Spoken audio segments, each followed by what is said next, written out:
Hi guys! Welcome to my mini vlog. And for today's video, a day in my life bilang isang ina at housewife.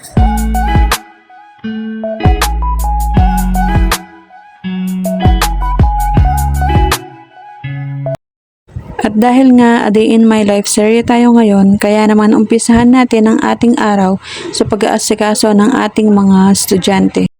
5 AM pa nga lang ay nagigising na ako para nga asikasuhin yung mga dadalhin, baon at yung mga gagamitin ng aking mga estudyante. 7:30 pa nga ang pasok nila pero maaga nga akong tumatayo dahil nga pinapainom ko ng gamot si Bunso. 30 minutes kasi bago siya mag-almusal. Kaya naman 5:30 pa nga lang ay ginigising ko na siya para painumin ng gamot.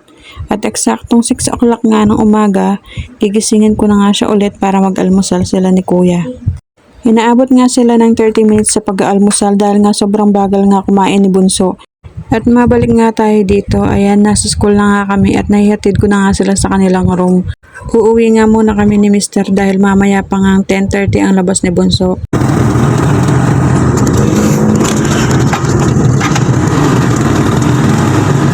At ito nga nakauwi na nga kami dito sa bahay at ito namang mga kalat sa bahay ang ating haharapin. Ayan, parang binagyo nga yung ating bahay kaya naman magkikipagdigmaan tayo dito sa ating mga ligpitin.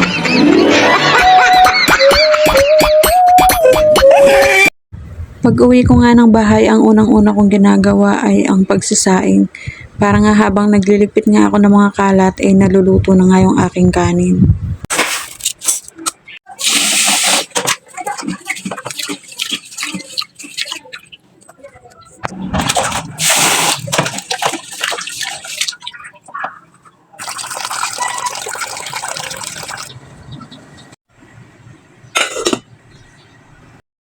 At pagkatapos ko ngang isa lang yung aking sinaing, ito naman ngang aking ligpitin ang aking hinarap.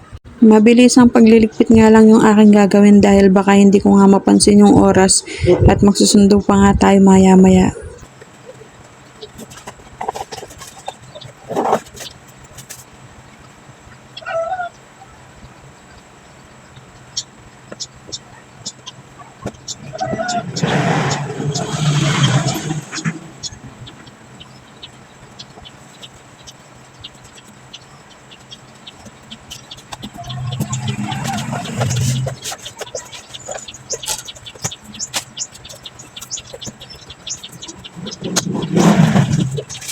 Nagulat nga ako nung nagwalis ako dito sa ilalim dahil isang damakmak nga na basura yung aking nakita. Parang may lahing daga kasi yung aking mga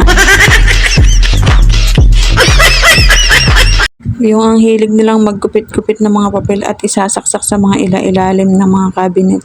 Tapos makikita ko na lang pag magwawalis ako.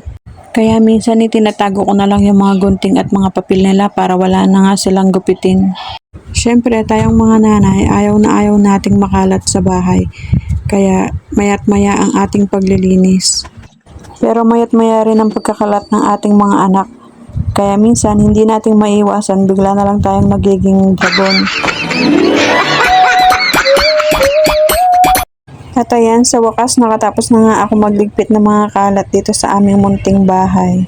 At itong aking mga sinampay naman ay hindi ko pa nga nailigpit dahil wala pa tayong oras magligpit ng mga damit.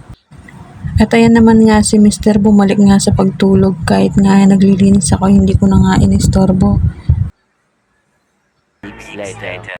At ayan, nakatapos na nga akong maligo at 10 AM na nga ng mga oras na yan kaya naman nagre-ready na nga ako para nga magsundo na naman tayo ng ating estudyante.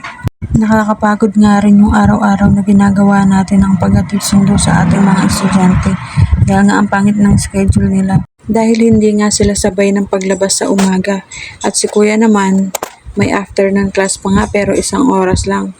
Kaya minsan hinihintay na nga lang namin siya bago kami umuwi. Dahil nakakapagod din yung pabalik-balik lalo na hindi naman malapit sa school ang aming bahay.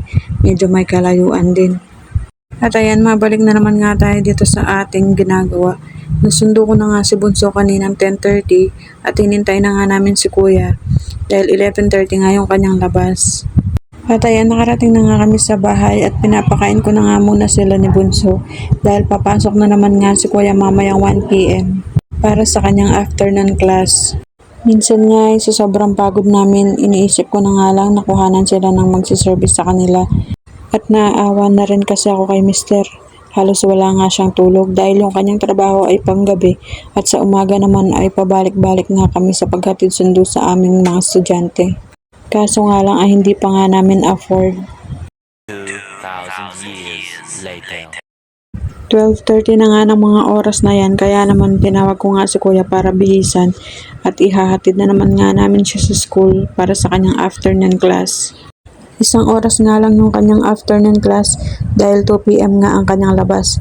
Pero minsan pag may remedial nga sila 3:30 ang kanyang labas.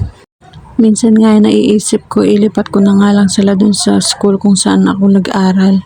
Dahil doon half day nga lang yung pasok.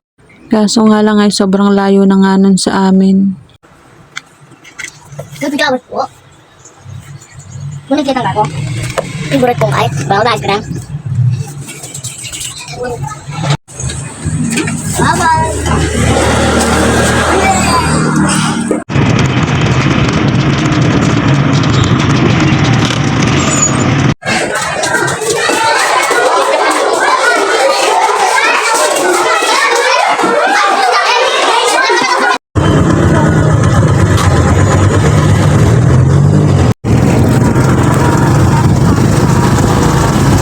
Thank you very much.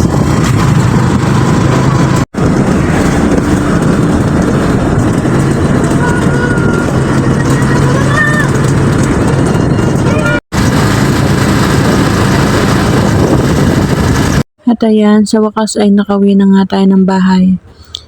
Hanggang dito na lang aking mini vlog. Thank you for watching. Bye guys!